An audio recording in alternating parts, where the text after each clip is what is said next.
Dándote gracias, Señor, por tu amor, por tu misericordia y por tu infinita bondad, Señor.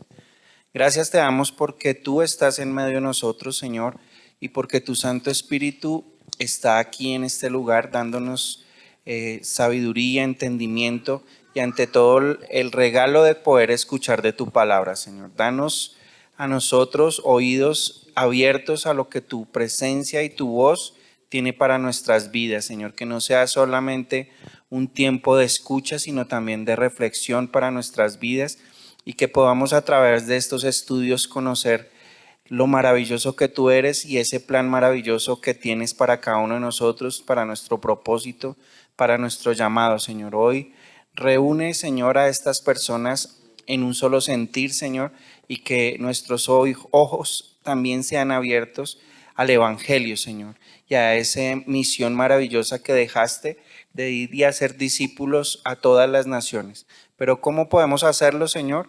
Aprendiendo de tu palabra. Ponemos este tiempo en tus manos para que sea también de regocijo en el nombre de Jesús. Amén. Amén. Bueno, ¿cómo les ha ido con Hechos 2? Una de las cosas que más debiera, digamos, imprimir en el corazón de cada uno, la lectura y la enseñanza, es a procurar vivir una vida llena del Espíritu Santo. ¿Sí? Eso es muy importante. Y yo no sé si ustedes lo han orado durante esta semana: Señor, lléname de tu Espíritu. Es algo que nosotros debemos estar continuamente orando al Señor: lléname de tu Espíritu, para que podamos tener una vida llena del Espíritu Santo y por ende podamos nosotros también tener una iglesia llena, plena del Espíritu Santo. Entonces, seguimos con Hechos 2. Entonces hablamos de todo esto, de la venida del Espíritu Santo, de cómo fueron todos en una señal audible, porque hubo un terremoto, un gran estruendo, y que hubo una señal visible, porque hubo unas lenguas que se posaron, una señal oral, porque hablaron en otras lenguas. ¿Y qué otra señal dije? Audible, porque se oyó el estruendo. Bueno, y tangible el viento. Entonces todo esto estamos aquí mirando. Bueno, terminamos entonces los versículos 11 y 12, pero quería hacer énfasis un poquito antes de ir adelante en el 13. Mas otros, burlándose, decían: estos están llenos de mosto. Están en una de esas que no se paran. Llenos de mosto, llenos de vino fermentado. Eso es el mosto, llenos de vino fermentado. Entonces, ¿qué era lo que pasaba con ellos? Que se estaban burlando. Y en muchas ocasiones las cosas de Dios, lo que generan en el incrédulo y en el malvado, es burla. Burla. Por eso cuando el evangelio ha sido muy burlado en todo tiempo, y desde entonces pues ha habido ese asunto de burla. Vamos a leer los versículos 14 hasta el 21. Dice: entonces Pedro, poniéndose en pie con los 11, alzó la voz y les habló diciendo: varones judíos y todos los que habitáis en Jerusalén, esto os sea notorio y oíd mis palabras, porque estos no están ebrios, como vosotros suponéis, puesto que es la hora tercera del día. Mas esto es lo dicho por el profeta Joel: y en los postreros días, dice Dios, derramaré de mi espíritu sobre toda carne, y vuestros hijos y vuestras hijas, ¿qué? Profetizarán, y vuestros jóvenes verán visiones, y vuestros ancianos soñarán sueños. Y de cierto sobre mis siervos y siervas, y sobre mis siervas en aquellos días derramaré de mi espíritu, y profetizarán. Y daré prodigios arriba en el cielo y señales abajo en la tierra, sangre y fuego y vapor de humo. El sol se convertirá en tinieblas y la luna en sangre, antes que venga el día del Señor grande y manifiesto, y todo aquel que invocare del nombre del Señor será salvo. Bueno, recordemos el contexto. ¿De qué viene hablando? De la llenura del Espíritu Santo. Del Pentecostés, ¿sí? ¿De qué viene hablando? Del Pentecostés. Entonces, Perdón, es que en defensa de estos que se burlaban, yo creo que era innegable la actitud de ellos. Es decir, imaginemos nosotros la escena que viene el Espíritu, nuestro comportamiento definitivamente tiene que ser diferente, ¿no? Y pues el puro piensa en purezas, pero pues esta gente con su mente carnal, tal vez partiendo desde su experiencia, viendo un comportamiento diferente, pues lo primero que asociaron es, tal vez la siguieron y todavía no han amanecido. Entonces, bueno, eso era del 13. Muy bien. bueno, ¿qué vemos? Es que estoy un poco de profecía aquí. De Joel. Por ahí en los versículos, comencemos con el versículo 14. Que Pedro se levanta, o sea, como que lidera en ese momento esa reunión dice, se levanta y le habla a los 11, ¿sí? Y ya les habla con poder, con autoridad. Pedro con los 11. Sí. ¿Qué más? Siente la autoridad del Espíritu Santo para poder levantarse y hablar y refutar en cierta medida lo que están diciendo los demás acerca de que están llenos de mosto. Y se dirige al judío, al que no cree y para el que no es válido lo que está pasando. Ya. Y que cuando el Espíritu Santo, o sea, gracias al Espíritu Santo todo el mundo va a tener tantos dones y tantas cosas que los demás no pueden. Ujú. Sí, claro.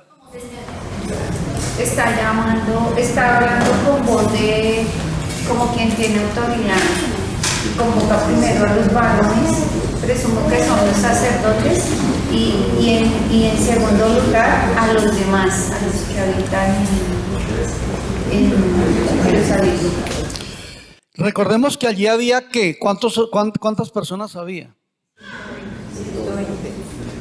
Como 3.000. En el Pentecostés sí. Por el dato que nos da luego, entonces nos deja ver que no estaban en el mismo aposento alto. Pero recuerden qué pasó con los, es decir, qué pasó al haber un estruendo. Se bautizaron en lengua, aquí hablamos diferentes idiomas. Claro, pero se juntó todos una tuvieron multitud. ¿Sí? Entonces, ¿a cuántas personas se dirige Pedro? A miles. 3.000. 3.000. Con este discurso se convirtieron 3.000. Tenía que- Claro, claro. Porque aquí dice que fueron 3.000 varones. Sin las mujeres y los niños. ¿Sí? Entonces, aquí vemos a un Pedro diferente. Empoderado, ungido. De un giro de 180 grados el hombre. Aquí ya se levanta con autoridad. Aquí ya se levanta. ¿Qué tal si les dijeran a ustedes o Dios les diera una orden en algún momento de levantarse, como algunos lo hacen muy naturalmente en un transmilenio, de un momento a otro se ponen a predicar? O en alguna reunión, digamos, de invitado, están por allá en una ceremonia especial y de una vez es la osadía de la predicación. Y eso es lo que tenía Pedro. ¿Cuántos días habían pasado desde el momento cuando Pedro niega, ¿no? Este Pedro temeroso, a este versículo 14? 50 días. 50 días. Y por supuesto, ya podemos encontrar otras características totalmente diferentes. Yo lo que quiero ahí es dejarles un reto. Los retos se deja ahí. El reto es que cada día invoquemos la llenura del Espíritu Santo. ¿Por qué? Porque en algún momento la persona que está en esta conexión directa con el Espíritu Santo sufre transformaciones impresionantes.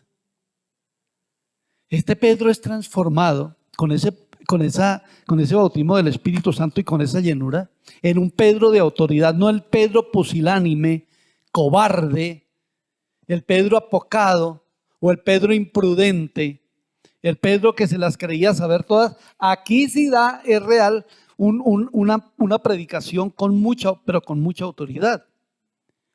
Entonces, en algún momento Dios puede usar a cualquier persona.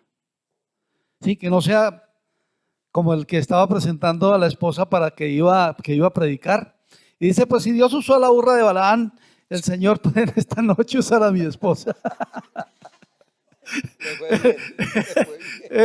Él creía que estaba haciendo una muy buena presentación de su esposa. Pastor, me hace acordar eso de una predicación de Marcos Luis en Puerto Rico que dice, si Dios utilizó a un hombre con una quijada y un burro y mató a 2.000 o 3.000, ¿qué tal que consiguieron un burro completo? Sí, también, ¿no? Bueno, ahora, lo que nosotros podemos ver aquí es pensar qué podría hacer Dios con nosotros en algún instante. ¿Será que Dios podría usarlos a ustedes en una forma superpoderosa o no? Entonces, ahí es donde nosotros podemos decirle al Señor, llénanos de tu Espíritu Santo. Llénanos de tu Espíritu Santo. Y puede venir un de repente también para el ministerio nuestro. Que en algún instante podemos nosotros mirar que Dios empieza a orar milagros. El testimonio, por ejemplo, yo no sé si ustedes conocieron un gran predicador puertorriqueño llamado Gigi Ávila o han oído de él. ¿Sí? Él comenzó un llamado, él era un físico-culturista, era Mr. Puerto Rico, siempre dado a la musculatura y al ejercicio.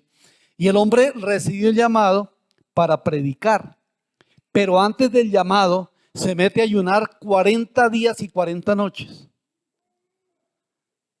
Y después sale con un poder increíble. Y ese señor que todo el mundo aterrado, pero este tipo estaba en televisión, estaba compitiendo, estaba con tantas cosas, ahora dejó todo y se va a dedicar dizque a predicador. Y todas esas burlas venían sobre Gigi Ávila. Pero Gigi Ávila fue usado inmensamente en el mundo entero con grandes milagros y señales y prodigios. Ahora, ¿por qué? Porque también se atrevió. ¿Sabe cuándo vas a ser tú usado? Cuando te atrevas. Cuando te atrevas. A orar por un paralítico. A orar por una persona que esté en cojo o esté en alguna situación de enfermedad interna. Ahí vas a empezar a ver que el Señor te puede usar. Tú tienes testimonios de ello. Yo pienso, Paz, que pensemos un poquito nuevamente en Pedro, ¿no? En este hombre que sale, que es transformado, que se levanta con valentía, pero pues yo siempre he visto que el relato cuando Pedro le dice al Señor allá en el mar, ¿no? Que ve venir, si eres tú, deja que yo vaya. Yo siempre he creído, ¿no? Los apóstoles bulineándolo. ¿Qué va a ir? ¿Cómo va? Pero después, como es tan normal, yo sí sabía que ese iba a ser diferente. Yo sí sabía que ese era capaz. Pero cuando se hunde, ¿se da cuenta? Se lo dije.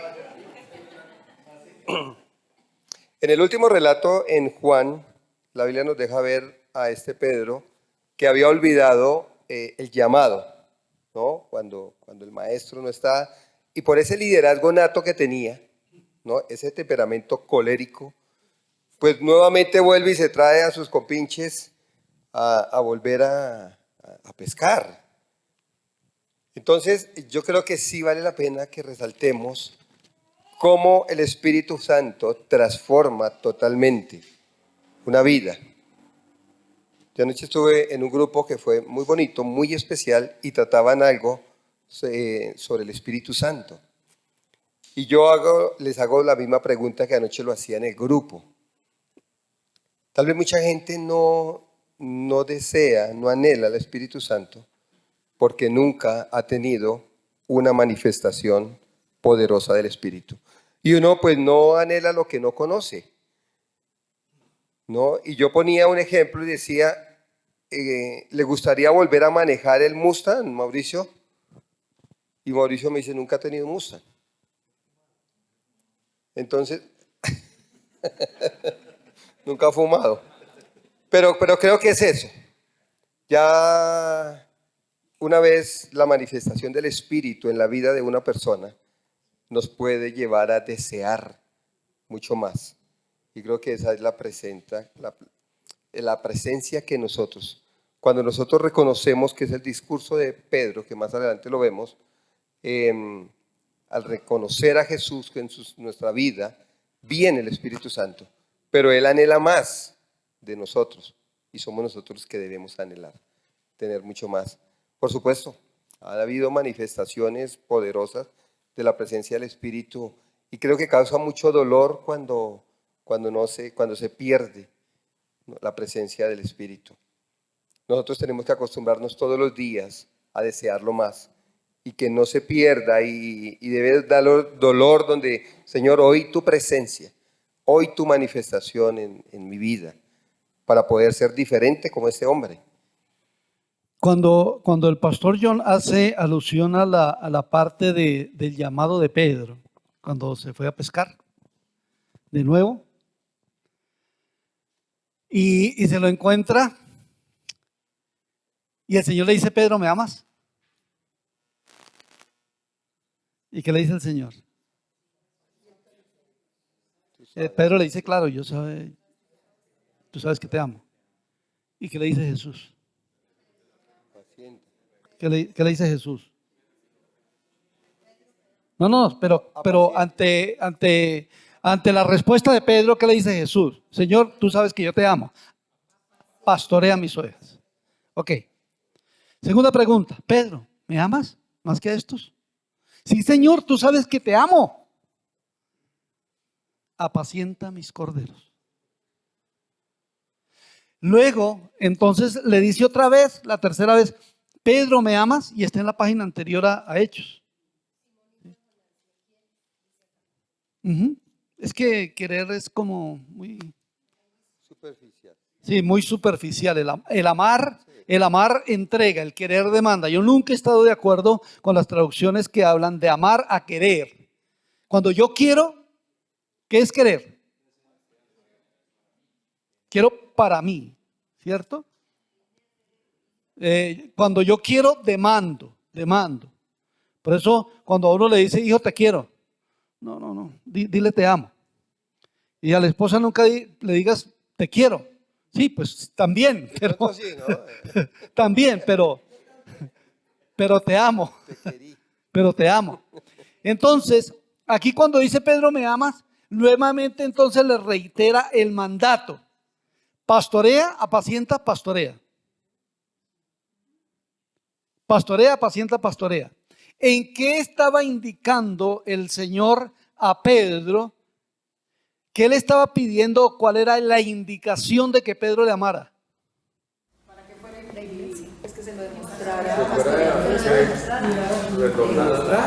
En el pastoreo de las ovejas.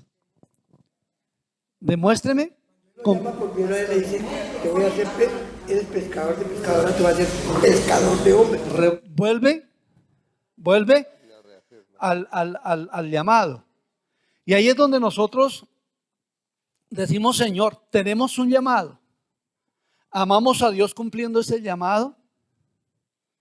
Porque aquí se levanta Pedro, no es simplemente porque sí, aquí da un discurso y un discurso de pastor. un discurso de pastor. Y ese discurso es algo impresionante.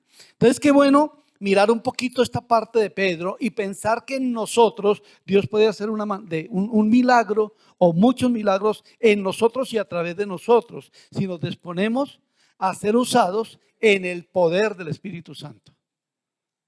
En el poder del Espíritu Santo. Muy bien. Perdón, y es que hablando de los momentos de Pedro, ¿no?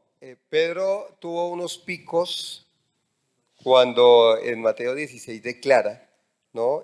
Por revelación del Espíritu, tú eres el Cristo, el Hijo del Dios viviente. 10 versículos adelante lo está negando. Entonces, del pico acá, las emociones, ¿no? Y luego lo encuentra el Señor y lo que el pastor está explicando, vuelve y lo levanta. Pero definitivamente a nosotros debemos vernos como este modelo.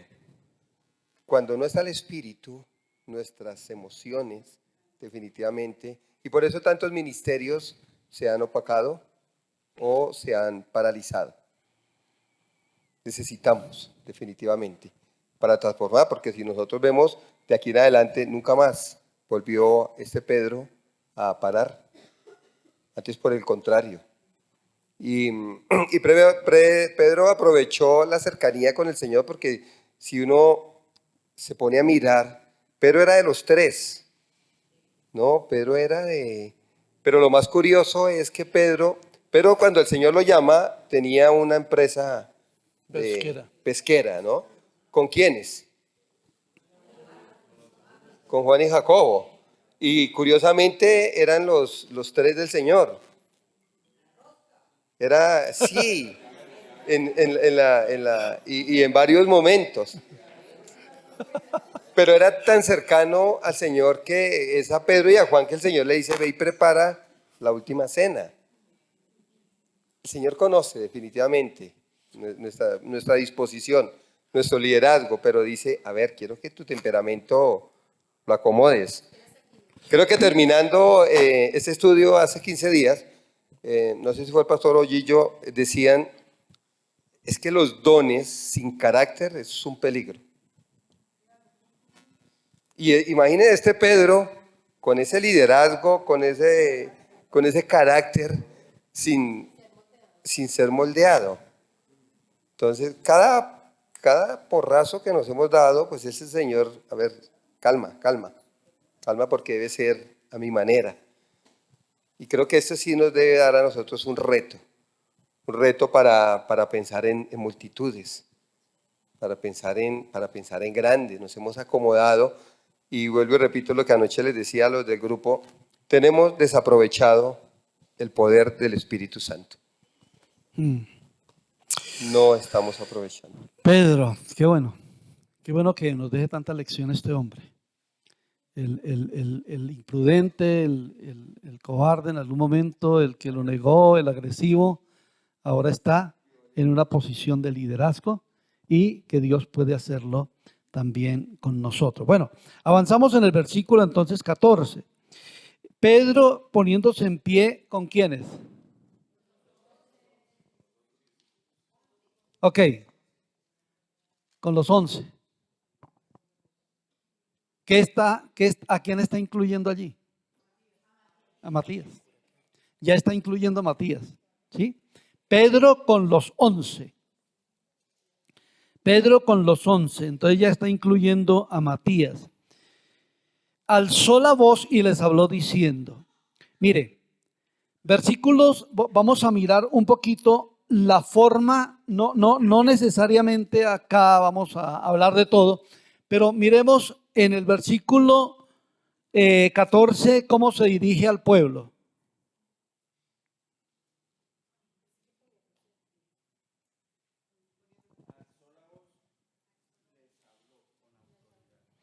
Pero en la versión Reina Valera, ¿qué dice?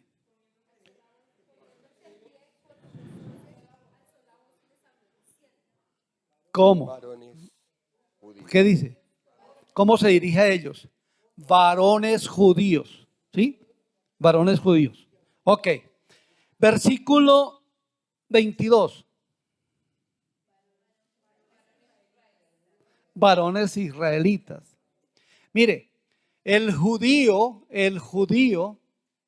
no tenía, es decir, no tenía tanta identidad con Dios porque había sido un pueblo desobediente. Y se dirige a ese pueblo desobediente diciéndole varones judíos. Ahora ya se dirige como varones israelitas. Pero vamos a mirar el 29. Varones hermanos. Varones judíos, varones israelitas, varones hermanos. Cómo él se va acercando hacia ellos a medida que va predicando. Y aquí de una vez le dice varones judíos. Solamente tienen ahí una historia y nada más. Y empieza a predicar, pero luego le dice varones israelitas, ya son con un llamado especial, ya tienen una identidad con el Padre. Israel, el de las promesas, Israel, el de la historia. Y luego le dice varones hermanos, y entonces ya se identifica con esa hermandad de hermanos, pero les va diciendo y les va hablando un poquito ahí. Pero también, padre, yo veo que la misión de ir a Jerusalén, ¿no? Ahí a Judea, a Samaria, porque ya está incluyendo los israelitas a los samaritanos, y luego, hermanos, ampliar a los gentiles. De hecho, Pedro cumple los tres frentes, ¿no? Cuando en esta predicación judíos es testigo, cuando los samaritanos reciben el Espíritu Santo, y luego cuando se abre a todo el mundo a través de Cornelio, a todos los gentiles. Entonces, qué intencional y qué bonito estas palabras de este hombre. ¿A quién se dirige? Recordemos por qué la Iglesia Católica dice que Pedro fue el primer papa. ¿De dónde sacan eso?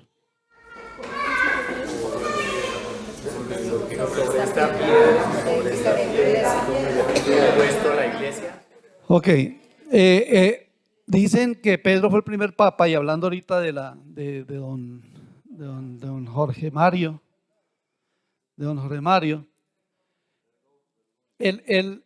el hombre en todos los periódicos están diciendo el sucesor de Pedro. En todo lo que uno lee era el sucesor de Pedro. Lógicamente que son escritores y periodistas que tienen un contexto católico o no tienen ninguno, sino que sacan de otros periodistas lo que para dirigirse a él. Pero realmente ese Pedro que el Señor le promete, tú eres Pedro y sobre esta roca, tú eres Pedro, Petra, piedra, y sobre esta roca edificaré mi iglesia. Allí empieza a edificar la iglesia. Mire cómo se unen todas las profecías también sobre él, y cómo también Dios le cumple. Porque otra de las cosas es que cuando nosotros nos disponemos, Dios nos cumple. Dios nos cumple. Sus promesas son en el sí y en el amén. Sus promesas son para disfrutarlas, para vivirlas, para alimentarlas, para soñarlas, para traerlas a una vivencia. Y ahí es ese Pedro, y se levanta y dice: varones judíos y todos los que habitáis en Jerusalén, esto os sea notorio y oíd mis palabras, porque estos no están ebrios como vosotros suponéis, puesto que es la tercera hora del día. ¿Qué horas serán? Las 9 de la mañana. Estaba como muy temprano para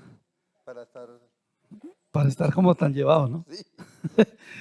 Bueno, entonces, Recordemos el horario para los judíos, ¿no? En el horario comienza es primero la noche, que son las vigilias, de 6 a 9, a 9 la primera. que es la primera vigilia, de 9 a 12 la segunda, de 12 a 3 de la mañana la tercera, y de 3 a 6 la cuarta vigilia de la noche. Entonces, por eso 9 de la mañana. Es la hora tercera del día. ¿Sí? La hora tercera del día.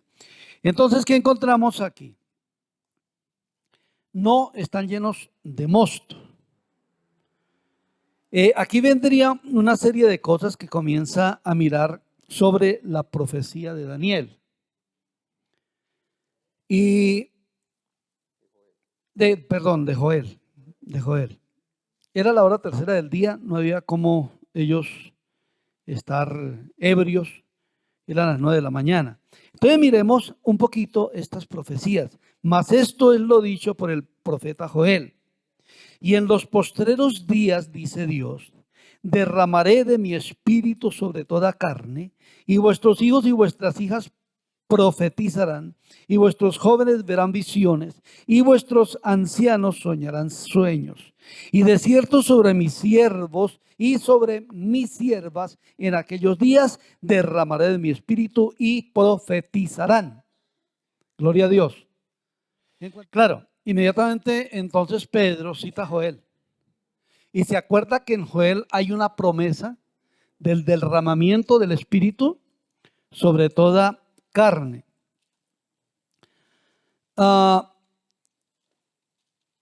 Ahora, ¿ustedes saben en qué tiempo profetizó Joel?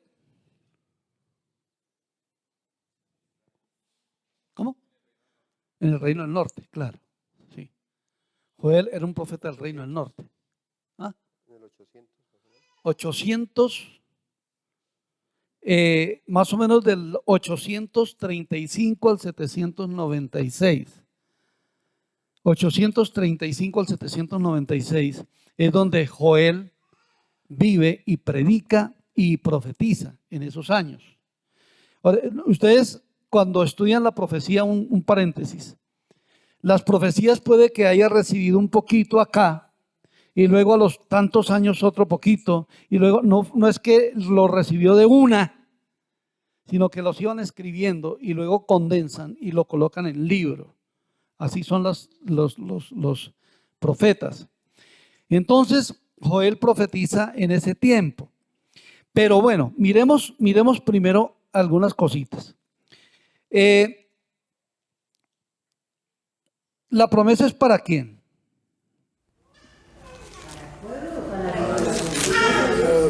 Para todos. Ajá. Pero queda un misterio, y es cuándo se da cumplimiento a. ¿Ya fue derramado el Espíritu sobre toda carne?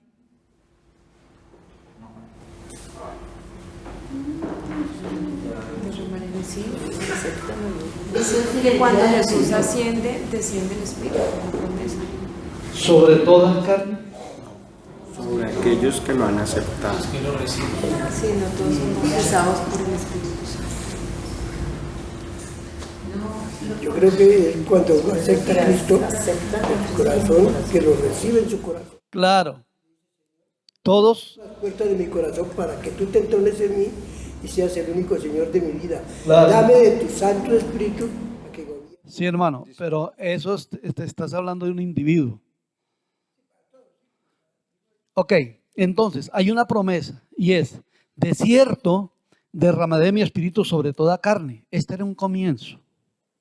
Pero ¿cuándo se dará eso?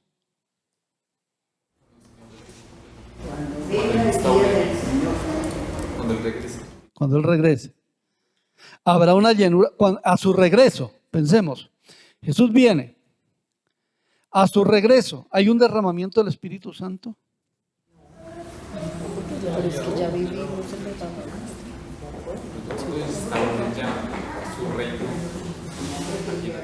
Ya está llegando, dice ahí por ahí. Hasta que se cumpla la promesa de que todos habrán conocido al Señor. ¿Todos quiénes son? Todos oigan. Todos conozcan quién es Jesús. En el versículo 21 pregunto porque dice, y todo aquel que invocar el nombre del Señor será salvo. Pero es que no toda carne va a invocar el nombre del Señor. Entonces eso es solamente para los que ¿Creen? los que piensan en Dios. El asunto es que me causa mucho las palabras sobre toda carne. Sobre toda carne no significa sobre bestias, sino se refiere a lo humano. en aquel tiempo, en los postreros días. ¿Cuáles son los postreros días y cuándo se va a dar que ese espíritu sea derramado sobre toda carne? Pero es que se debe tener en cuenta el tiempo en que Joel lo escribió y el tiempo en el que está, o sea, los años que transcurrieron cuando se estaba viviendo ese Pentecostés. Pero nosotros podríamos tomar esto también para este tiempo, ¿cierto? Porque es una profecía a futuro. Hay que independizar postreros días y toda carne.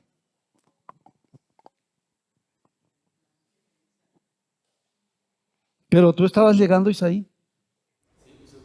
Yo no entiendo por qué dice que cuando llegue el día del Señor grande y glorioso, cuando en la segunda venida del Señor, cuando instaure su reino, en ese momento toda carne va a tener el Espíritu sobre él. ¿Y cómo se llama esa instauración del reino? El milenio. El milenio. En el milenio, ustedes saben un poquito sobre la línea profética de los tiempos, ¿sí? Estamos nosotros viviendo la época de la gracia, o según las dispensaciones, que no creo mucho en las dispensaciones, pero según algunos estamos viendo la dispensación de la gracia, que comienza desde la muerte de Cristo o la resurrección de Cristo hasta su segunda venida. Cuando hablamos de dispensaciones, que hay gracia en un tiempo, o hubo juicio en otro tiempo, o hubo ley en otro tiempo, pero es que gracia siempre ha habido. Ley también, cuando se habla de las 7 dispensaciones. Estoy un poquito complicado con esa doctrina. Pero bueno, supongamos que existe el tiempo de la gracia.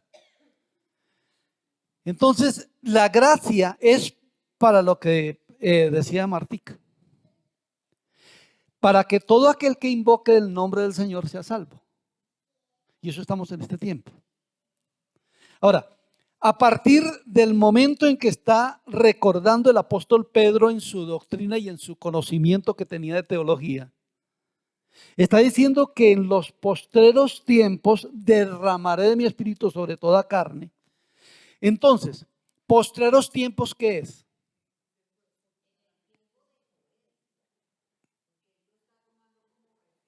Y Joel, ¿qué quería decir con postreros tiempos?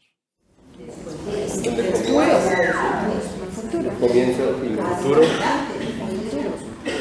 Postrero es el final.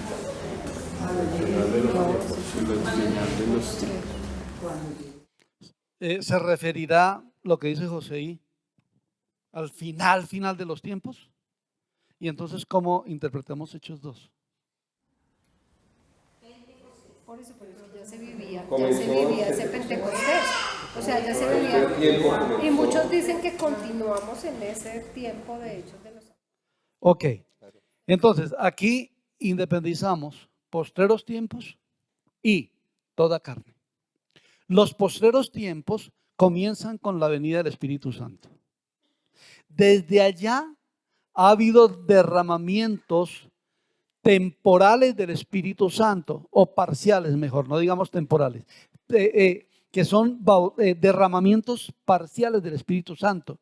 Y ha habido muchos avivamientos. Si nosotros conocemos un poquito la historia de la iglesia con la persecución que hubo del año 70, la destrucción de Jerusalén y todo esto y las muertes que hubo, la iglesia tuvo como una especie de sueño, pero volvió a despertar. Entonces hubo algunos despertares entre el año 100 y el año 325, cuando Constantino establece a la iglesia como la religión oficial del imperio. Pero allí es donde se funda el catolicismo romano. El catolicismo romano no se funda con Pedro, se funda con Constantino, 325 después de Cristo. Entonces ahí es donde nosotros tenemos que pensar un poquito en que Constantino como que despierta un poco el espíritu cristiano, pero se vuelve a dormir. viene una serie de cosas y entonces se mezcla porque la situación de Constantino no quería de ninguna manera meterle idolatría a la iglesia, pero cuando dice, por esta cruz vencerás. ¿Sí se acuerdan ustedes de la historia? ¿No?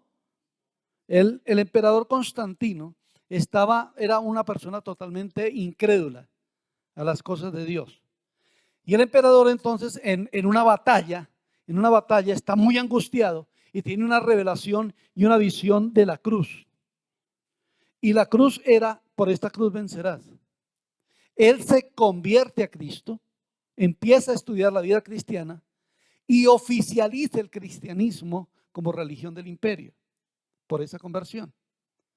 Pero entonces empezó a idolatrar la cruz y a traer esa situación. Y ahí es cuando la iglesia se torna idólatra y se tuerce totalmente hasta nuestros días. Y ha habido avivamientos, sí, claro que hubo un avivamiento increíble en el siglo XVI, con la reforma. Hubo 1000 años de oscurantarismo total, desde el comienzo, 1000 años. Acuérdense que esos 1000 años de oscurantismo no solamente fue religioso, fue científico. ¿Qué descubrimientos hay entre el año 400 y el 1400? Fue científico, fue económico, fue de todo oscurantismo y oscurantismo religioso también. ¿Sí? No hubo nada. Los 1000 años de oscurantismo. Entonces, los postreros días son desde la venida de Cristo, desde el derramamiento del Espíritu Santo de Pentecostés hasta la segunda venida del Señor. Cuando hablamos, es que me estuve pensando mucho esta tarde en estos versículos y cómo sobre toda carne. Y sobre toda carne realmente habrá un derramamiento mundial del Espíritu Santo, es cuando todos vivamos en el milenio. Allí habrá un derramamiento sobre toda carne. Ahorita está disponible para toda carne, pero pues lo que decían ahorita por acá, pues es la decisión para el que lo quiera, para que lo entienda. Entonces, sí, sobre toda carne, sobre toda carne.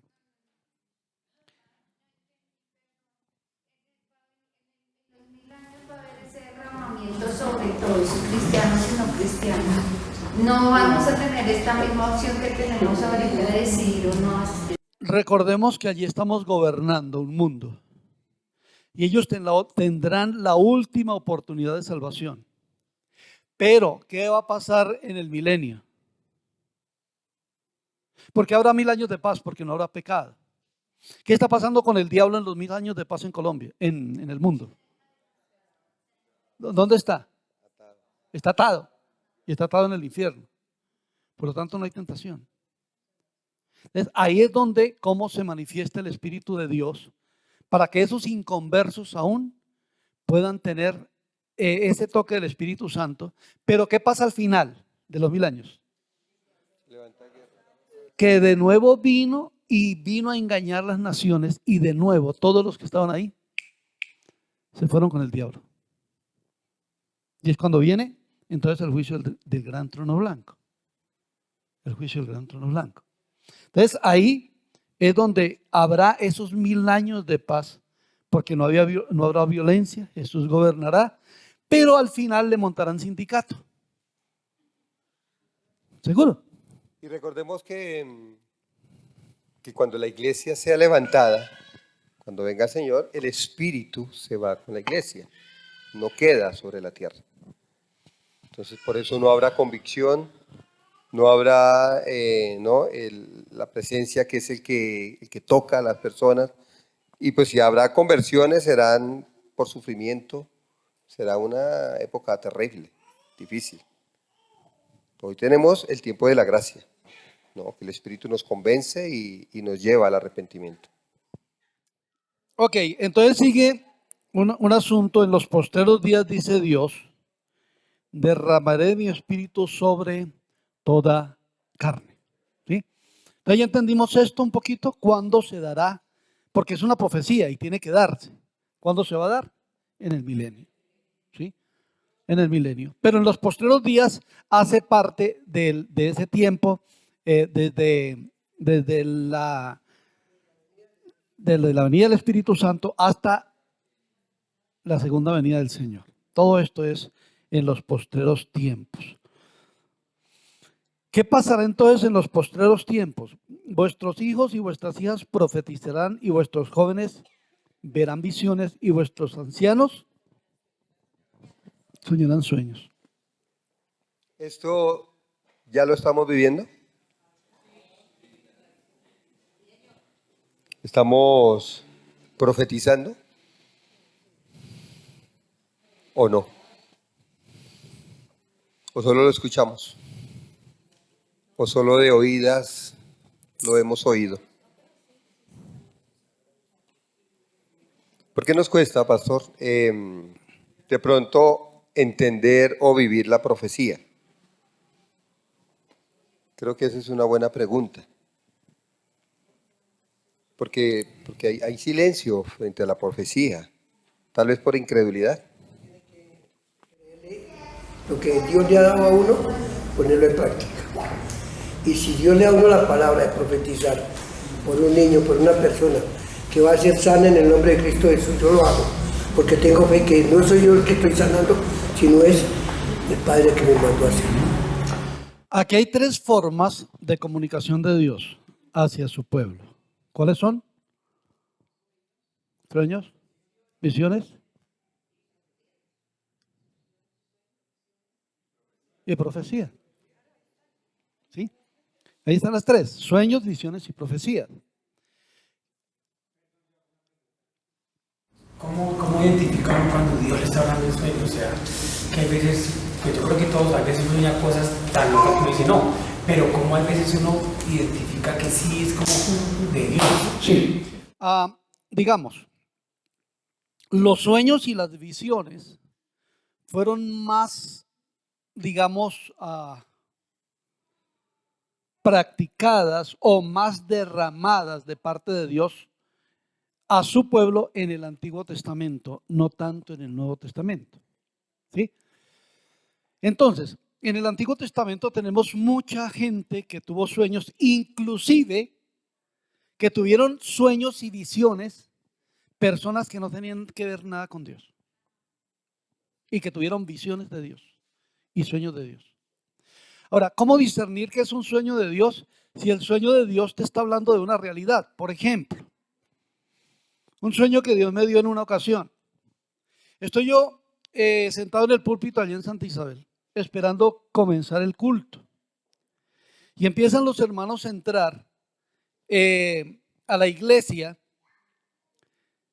como Arnold Schwarzenegger, armados hasta los dientes. Como llevaban cintos de, todos los hermanos, todos. Yo vi los rostros de muchos.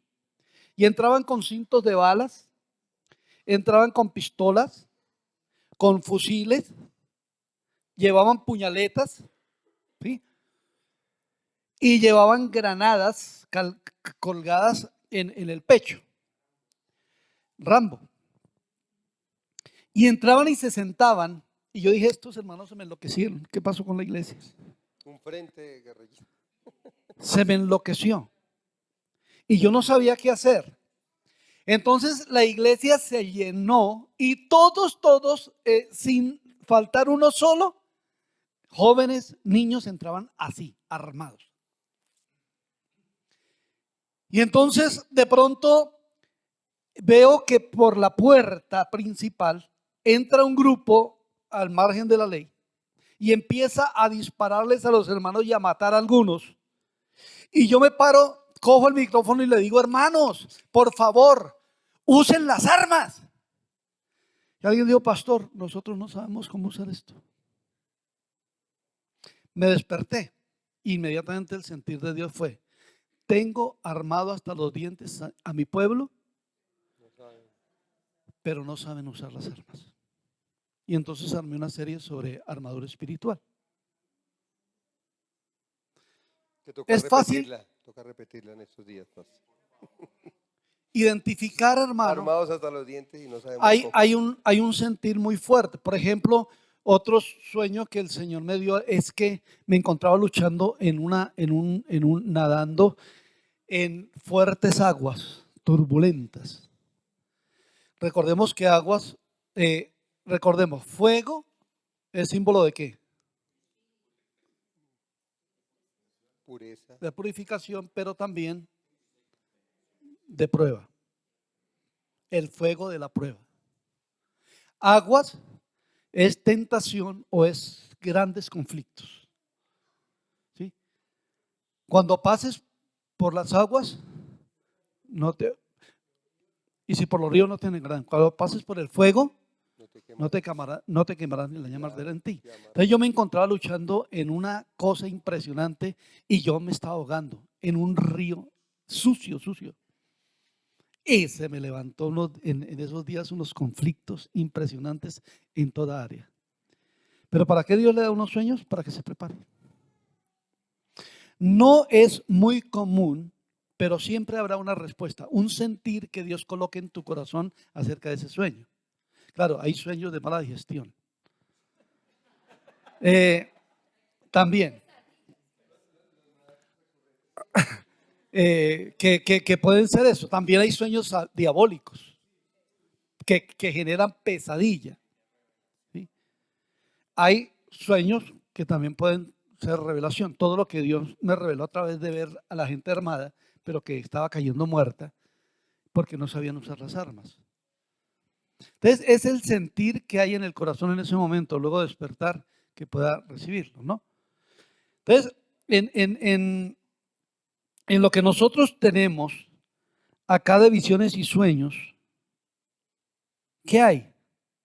¿Qué les dice?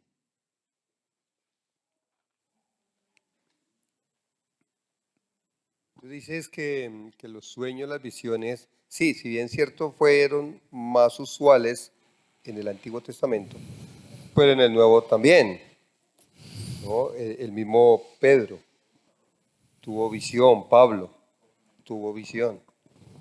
Entonces, pero se necesita, como a todo, el Espíritu Santo para leer y para discernir la visión. Cornelio también tuvo visiones y sueños. Lucas 7, 9, el centurión, autoridad de Jesucristo. Es una visión también para uno. Tener la fe de que no es uno el que sana es Cristo y uno en el nombre de Él. Ok. Amén. Entonces, los inconversos pueden tener sueños de revelaciones divinas y de los tiempos. Díganme con Biblia, como dice Gillo. Sí. Están escritos acá ya, pastor. Claro, o sea, ellos sueñan, pero no saben el significado, como el copero. Pero tiene el faraón, por ejemplo. Claro, el copero. Que después José interpretó. El panadero. Sí, el faraón. El copero y el faraón. Por ejemplo, ¿qué soñó Faraón? 7 vacas flacas, 7 vacas gordas y luego 7 vacas flacas. ¿Sí? Y Nabucodonosor, claro. ¿Qué le estaba diciendo Dios a Faraón?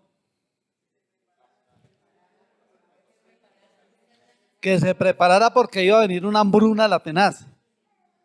Y que primero, que habría una abundancia impresionante.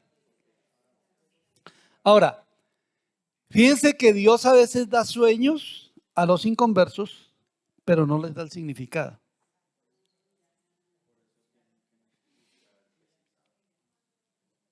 Faraón tuvo sueños.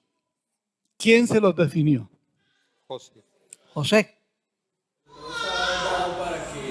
Para la historia de José, porque si no, no hubiera sacado la cárcel, no hubiera sido quien fue, no le hubieran dado ser el segundo después de Faraón. Es que ahí es, eso es algo tan hermoso, lo que está diciendo mi hermano. Como Dios tiene todo bien tejido, todo orquestado. Pero lógicamente que Dios le da ese sueño a Faraón, sale José de la cárcel, interpreta el sueño, porque Faraón no tenía ni idea de lo que vendría. Ni sus magos.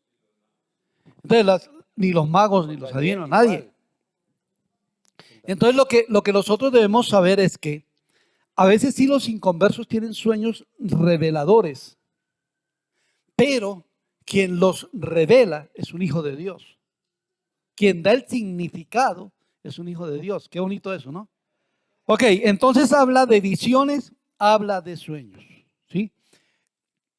Por ejemplo, Dios también le dio un sueño a Nabucodonosor. ¿Se acuerdan cuál era? ¿Quién lo interpretó? Daniel. Daniel allí era un jovencito, ¿sí? Allí era joven. Se estima que Daniel fue cautivado en el 605 a.C., fue trasladado en el 598 a Babilonia y era un niño de unos 15 a 17 años, más o menos, ¿sí? Ya las profecías de Daniel en el reinado de Ciro ya tiene 84 años, porque ya han pasado 70 años del imperio babilónico y luego viene con el imperio medo-persa, ¿sí? Por eso Daniel, ese jovencito, interpreta el sueño de Nabucodonosor. Ahora, es más, ni siquiera Nabucodonosor se acordaba del sueño. ¿Sí se acuerdan o no?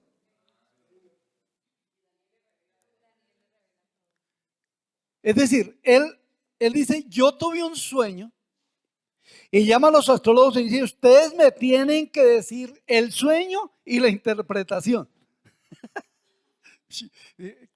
Está pidiendo algo imposible, por favor, díganos el sueño y nosotros le vamos a decir la interpretación. No, sentencia de muerte entonces para todos los astrólogos, para todos los adivinos, porque no puede ser. Hasta que dicen por ahí hay uno que interpreta sueños, Daniel, y lo traen y le dice, no son del hombre. A mí me encanta esa humildad del chino, del pelado. A mí me encanta cuando dice, no son del hombre las interpretaciones y las revelaciones, sino que vienen de Dios. De una vez le va dando testimonio al tipo. Y Daniel fue muy, muy influyente en la vida de Nabucodonosor para su conversión. ¿Ustedes se acuerdan que Nabucodonosor terminó convertido? Cuando se loqueó y se fue por allá a comer pasto como los bueyes. Exactamente, es increíble, esa oración es preciosa. Entonces, ahí está Daniel interpretando, es decir, recibiendo revelación del sueño y la interpretación. ¿Y qué le reveló Dios a Nabucodonosor?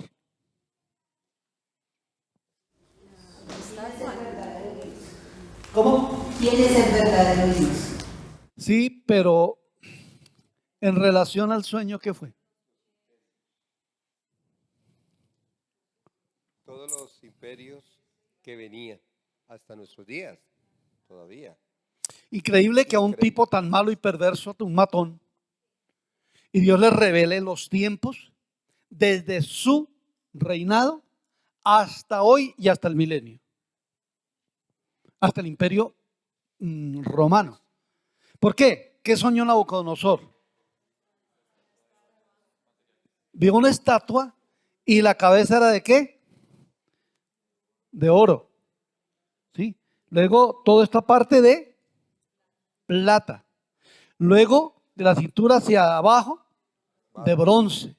Y luego los pies una mezcla de barro y de hierro, ¿sí?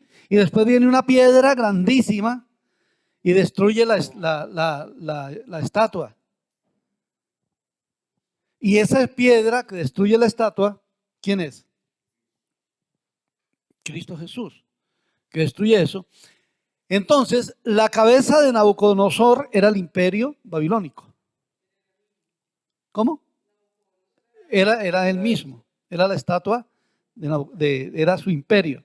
Luego viene el imperio medo-persa con Darío, que fue el que primero ascendió al trono y que fue esa noche. ¿Se acuerdan ustedes de la fiesta que estaba haciendo Belsasar, que que dicen que es el nieto, no el hijo, aunque dice que el hijo, pero era el nieto de Nabucodonosor. Dicen que era el nieto. Mene, mene, tekel, uparsin. Pesado fuiste en balanza y fuiste hallado falto. Y esta noche se murió. Y recuerden cómo entró Darío. Cómo conquistaron el reino babilónico. ¿Y se acuerdan o no? ¿No? Ustedes se acuerdan que Babilonia tenía una muralla que era impenetrable, la primera, y tenía otra más adelante, tenía 2 murallas. Pero por todo la capital del imperio pasaba el río Éufrates. Lo desviaron arriba, ¿cierto? Bien, unos kilómetros, lo desviaron el río Éufrates y por ese hueco se metieron los medopersas y conquistaron Babilonia. Ok, hermanos, entonces aquí estamos con visiones. Dios le puede mostrar, aunque un verso, todo lo que es el destino. Luego viene entonces el imperio griego, ¿sí? Y luego viene el imperio romano. Y luego viene el Jesús que tumba la estatua y rompe todos esos imperios. Es increíble todos estos sueños y estas visiones. Qué lindo poder nosotros entender e interpretar. Y después le muestra, ¿no? También a través de Daniel, pues el imperio, este movimiento más bien, porque no sé qué tan imperio puede ser lo del anticristo. Y le muestra el final de los tiempos a Daniel. Entonces los sueños y las visiones sí son importantes. Sí son importantes. Ahora, ¿por qué no son tan comunes en el Nuevo Testamento? Por la presencia. Porque ya está el Espíritu Santo. La presencia del Espíritu Santo que habla, que guía, que dirige, que tiene todas las cosas bonitas que necesitamos nosotros hacer. Le he escuchado, pastor, a mucha gente queriendo pedirle señales a Dios al estilo de Gedeón. Entonces, pues ya teniendo al Espíritu, ya se obvia esas señales, porque Él ya es personal, ya está con nosotros, ya nos direcciona. Entonces, no sé qué tan de señales podamos ser aquí, de estar colocando, ¿no?, un vellón a ver si amanece mojado o no. Porque a mi nieto hace poco estaba estudiando, él está estudiando medicina, él es de su semestre, y era tanta la angustia que él estaba estudiando, no entendía absolutamente nada, me decía, abuela, no lograba captar nada de lo que estaba estudiando, y entró en una angustia tan profunda. Dice, abuela, yo me acordé de usted lo que usted me dice y fui y me postré en la cama. El escritorio lo tiene en la habitación. Dijo, me postré de rodillas y empecé a orar. Y cuando sentí que algo me dijo, levántese, se levantó y se fue y se sentó atrás en el escritorio. Y estaba ahí sentado en el escritorio y dijo, Señor, por favor ayúdame, no entiendo lo que estoy estudiando. Y dice que él vio por la ventana que entró una luz. Dice, abuela, pero no era la luz del bombillo, no era la luz del sol, porque no era tiempo de que estuviera alumbrando el sol. Dijo, una luz que yo no logro explicarle a usted, que entró, dijo, y se me posó así en el rostro. Inmediatamente sentí que todo dentro de mí se me movió, y cuando fijé nuevamente mis ojos en el libro, inmediatamente todo me fluyó. Dijo, y fue una facilidad impresionante. Y él todavía, a veces que yo hablo con él, me dice, abuela, fue algo tan especial que yo quisiera poder expresar lo que yo sentí en ese momento. Dijo, porque sentí que todo mi ser se me movió. Qué lindo. ¿Qué roles en el milenio irá a cumplir el Espíritu Santo? Estar con la iglesia acompañándola. Ya no habrá revelaciones porque ya está todo revelado, pero será la compañía maravillosa. Aunque ya el Espíritu Santo, digamos que ha ascendido con el Padre, el Hijo, y está allá, ya no está tanto en la tierra como está ahora, porque ya no necesitamos nosotros del redarguir de pecado o de la guianza, porque está gobernando Jesús. Está gobernando Jesús en la tierra. Y ya hemos sido santificados. Recordemos que allá ya estaremos nosotros no con este cuerpo de carne y hueso humanos, sino con un cuerpo glorificado. Con cuerpo glorificado, como el de Cristo. Entonces, allá el Espíritu Santo no va a estar tan activo, pero estará su presencia continua. Escuchando el tema de las señales, yo creo que sí, hay señales, pero también creo que el gran error de ahorita es que a veces uno pone las señales y Dios se las está contestando a todos y la persona sigue ahí. Está como una amiguita que me decía, está en una relación nada que ver. Y él le dice, no, es que eso que Dios me mostró. Y digo, pero venga, o sea, le ha mostrado todo, le ha contestado todo, le falta como que venga y la cacheteo, ¿qué necesita? Entonces yo creo que ese es el error de pronto de a veces hay muchos cristianos. En algún momento, todos como que, Señor, si me falta tal cosa, entonces voy a hacer tal cosa. Y Dios le habla a uno por la palabra, a través de una persona que de pronto no conoce la situación y le llega a uno y dice, ¿quién le contó? O infinidad de situaciones, pero la persona puede quedarse ahí siendo necia. Y siento que ahí es el gran error de cuando uno pide una señal, recibe respuesta y se mantiene en su necedad. Para mí es un poquito peligroso eso de que la persona se guíe por señales. ¿Sí? Si tú quieres, Señor, y muéstrame tu voluntad. Si esto sucede, entonces sí, si no, entonces no. El enemigo se atraviesa. Porque el enemigo está por ahí escuchando. Claro. ¿Sí? Y él venga para acá. Lo que nosotros debemos hoy en día es apelar a lo que tenemos aquí. El Espíritu Santo que dirige, que habla. Y hay cosas que la gente pide señales de cosas que están escritas en la palabra. ¿Y para qué pide señales si está escrito? Por ejemplo, Señor, si tú quieres que yo haga este negocio con este inconverso, Padre, muéstrame y que mañana él venga vestido de azul. No necesita colocar, ya te doy la palabra, hermana. No necesita colocar una señal. La Biblia dice, no os unáis en yugo desigual con los incrédulos. Y ese es un yugo, un negocio, una sociedad con un inconverso es un yugo que está atando porque hay una sociedad. Sí, somos. Que hace 17 años estaba yo en la iglesia de Santa Isabel y yo llegué a la iglesia por un hermano que se llama Cornelio Martínez y ya no está en la iglesia. Y resulta que un domingo estaba yo de pie orando, estaba con mis hijos ahí y yo sentí una cosa, un calor impresionante, estaba de pie y fue tan fuerte que yo tuve que sentarme. Entonces yo le dije, niña, mira, ¿qué me pasó? Bueno, yo como que no le di, pues la verdad no le di mayor trascendencia. Pero ese fue un domingo, y ese domingo, el lunes madrugué yo en la casa, y me dijo, imagínate que ayer me pasó algo tan raro en la iglesia. Él me dijo, eso fue que el Espíritu Santo te impactó. Me dijo, sí, pero pues no me dijo tampoco nada más. Pero él, después de que resulta que eso fue el domingo, y el jueves yo sufrí un atentado. A mí hicieron un atentado. Y lo curioso de todo eso, o sea, la bendición que yo tengo, es porque en el momento en que entra el sicario a mi local, justo en ese momento yo soy diseñadora de modas y a mí se me ha caído un carretel y yo en el momento en que entra el sicario yo me he agachado a recoger el carretel y había otra persona vestida también con una chaqueta azul y el cabello recogido y el sicario le descarga todo el arma a esa persona, a esa mujer. Bueno, pasan todas estas cosas. Afortunadamente la señora no murió porque ella era pues gorda y el médico de medicina forense decía que la señora se salvó porque era gorda, que si yo hubiese recibido otros suspiros pues no me hubiese salvado. Y bueno, cuando ya hablo nuevamente con Cornelio me dice, Ros, el lunes cuando tú me dijiste eso, que él sintió, él dijo, algo les va a pasar a Ros y Dios la está guardando, el Espíritu Santo. Y efectivamente el Espíritu Santo me estaba guardando, porque pues el sicario iba a ir a por mí y la señora se salvó. Entonces eso es algo muy impresionante para mí. Gloria a Dios. Entonces, señales.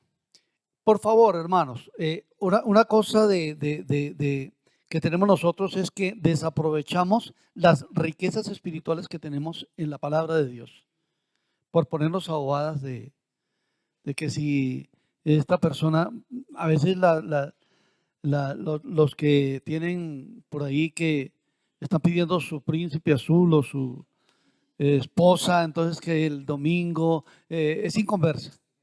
es inconverso o es inconversa. Entonces, si es entonces así que se convierta tal día y que no sé qué. Hermanos, esto de señales es muy peligroso que andemos con esto. Y hay personas que viven de las señales. Que viven de las señales. Y eso es un peligro. Eso es un peligro. Bueno. Sí, eso es un agorerismo disfrazado. Que está buscando agüeros. Muy bien. Entonces seguimos ahí. Entonces los jóvenes verán visiones y vuestros ancianos soñarán sueños.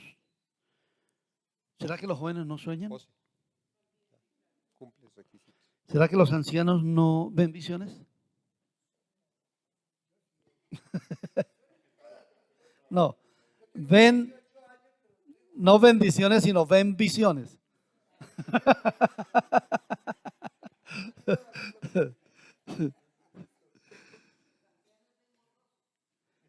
Sí.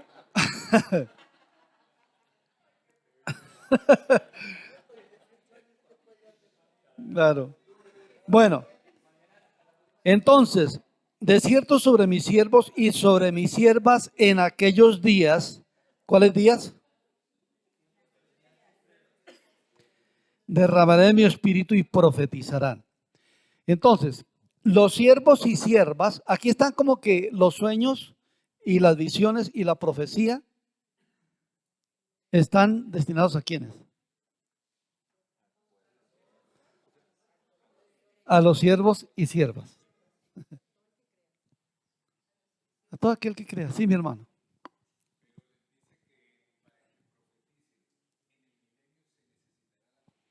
No, no, porque la profecía es una manifestación divina de comunicación de Dios a su pueblo. Allí la comunicación será directa. La profecía hoy es a través de personas. Allí habrá comunión directa. De hecho, eso hace parte del regalo de la presencia del Espíritu, ¿no? En el Antiguo Testamento el Señor usaba un profeta para enviarle un mensaje al pueblo. Hoy dice el profeta, dice la profecía, dice el regalo, que lo escribirá en nuestros corazones. Entonces el Espíritu, que es personal, nos quiere hablar a todos. Si hablan sueños, visiones y profecía, para que se levante un mensaje de parte de Dios. Por eso en el milenio... Ahora, ¿cuándo será el clímax? ¿Cuándo será el fin de las profecías y de las visiones? La segunda venida. En la segunda venida. Hay iglesias que solo profetizan. Entonces, ¿uno cómo puede decirle a la gente que eso no está bien porque van solamente a que le profeticen?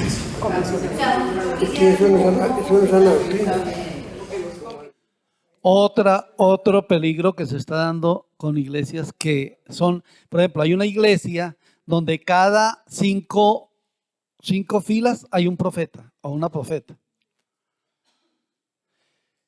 Siempre, hace algunos días vino un muchacho muy preocupado, el domingo antepasado estoy hablando con él un ratico porque dijo, mire, es que llegó una señora y me dijo tantas cosas y me profetizó tantas cosas y eso lo único que me dio fue confusión. ¿Sí? Una vez llegó un muchacho a la iglesia y me preguntó, pastor, ¿aquí profetizan? Yo le dije, ¿como para qué sería? Sí.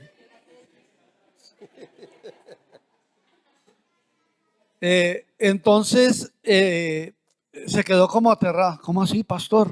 ¿Cómo para qué sería? Pues es que yo quiero que hoy me profetice qué es lo que va a pasar el mes entrante. Está buscando un adivino. Entonces el asunto es que mucha gente vive de la profecía. Y si no le profetizan, entonces como que su vida no está tranquila. ¿Qué elementos debe llevar? Ojo, con los 3 elementos que debe llevar la profecía. La edificación, la exhortación y la consolación. Edificación, exhortación y consolación son los componentes de la profecía que habla 1 Corintios 14. Mas el que profetiza, es bueno que se profetice. Claro que sí. Claro que sí. Pero hermanos, ha habido tantas cosas en la profecía que la profecía ya se hace tan personal, y si la persona no tiene un profeta a su lado, no camina. Hermanos, a nosotros no nos dirige la profecía, nos dirige la palabra de Dios. Correcto. La palabra es la que nos dirige. Entonces, 1 Corintios 14, en algún lado. 14:3. 14:3.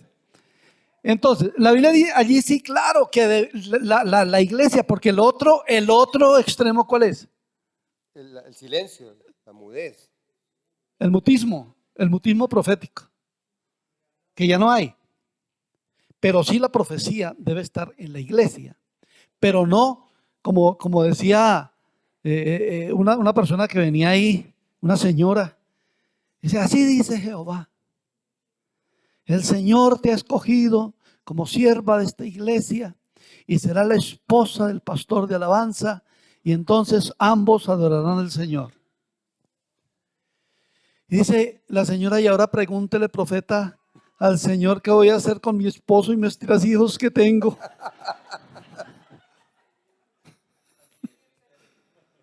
O sea, eso es un asunto que cualquiera, no, el don de profecía sí, edifica, exhorta y consuela. ¿Qué es exhortar? No. Animar. Quítese eso. Porque es que a veces nosotros tenemos esa, ay, yo te exhorto en el nombre de Jesús, te regaño. Que regañar con amor, dijo. La connotación de exhortar no es llamar la atención, es animar. Siempre que uno exhorta, anima. Entonces, aquí, entonces la profecía es ¿para qué? Para animar, exhortar y edificar. Muy bien, visiones y sueños. Vuestros ancianos soñarán sueños, verán visiones, pero profetizarán. Bueno, pero aquí entra una cosa también a jugar un papel interesante, y es que está refiriéndose directamente a los últimos tiempos, porque ¿dónde se va a cumplir los versículos 19, 20?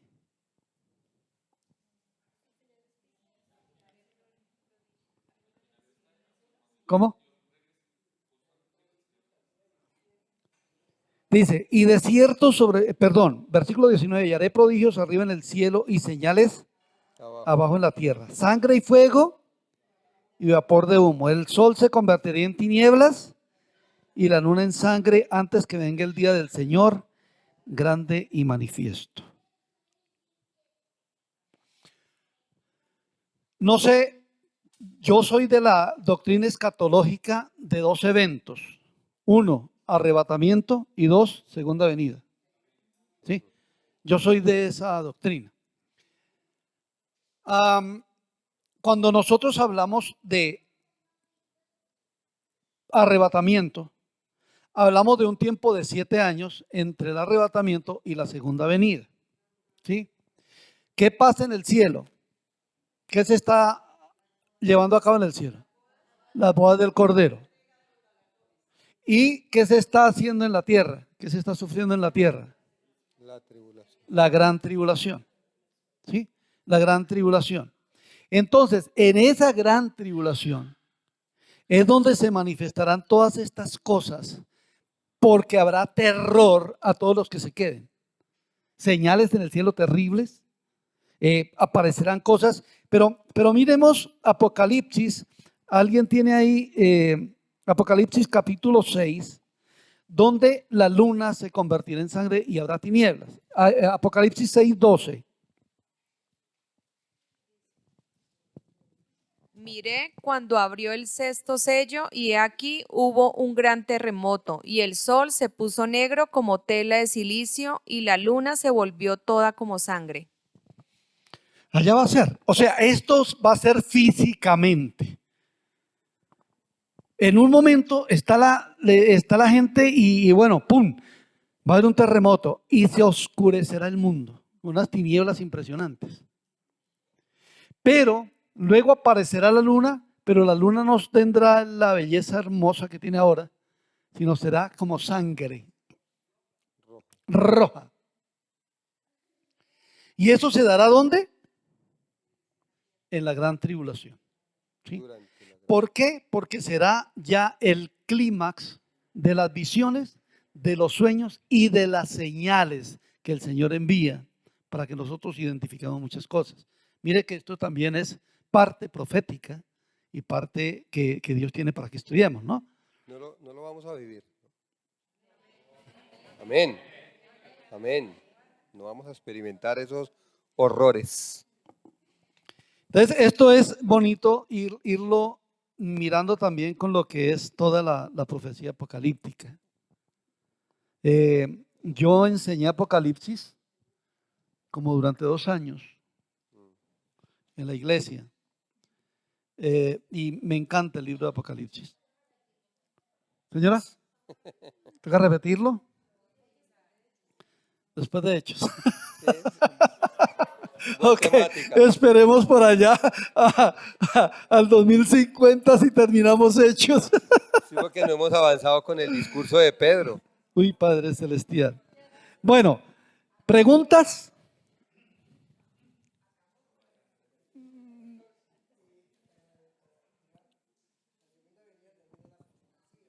¿Cómo?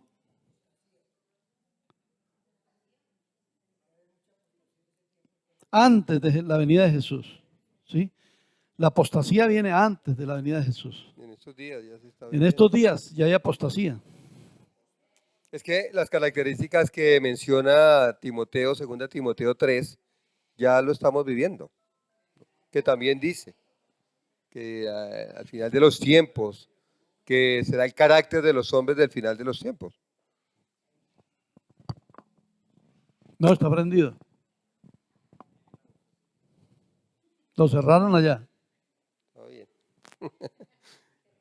Que la característica del carácter de los hombres del final de los tiempos, 2 Timoteo 3 hace mención, y entre eso la apostasía que hace mención Agustín. No, ya lo estamos viviendo. Ya están las señales. Ya está más cerca.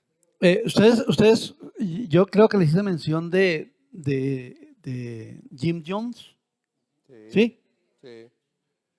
Jim Jones, que mató, era un evangelista de las Asambleas de Dios y se llevó de Estados Unidos un poco de gente para Guyana, 900 y pico, casi 1000, y se envenenó él y envenenó a toda la gente, a todos un día, todos murieron. Eso es apostasía. Pero la apostasía es algo que tiene una mezcla de verdad y mentira. Y muchos dicen que apostatarán de la fe y se volverán a las fábulas y se volverán a falsas doctrinas. Entonces, ojo, porque las falsas doctrinas también son tipo de apostasía que viene. ¿Algo más en esta noche?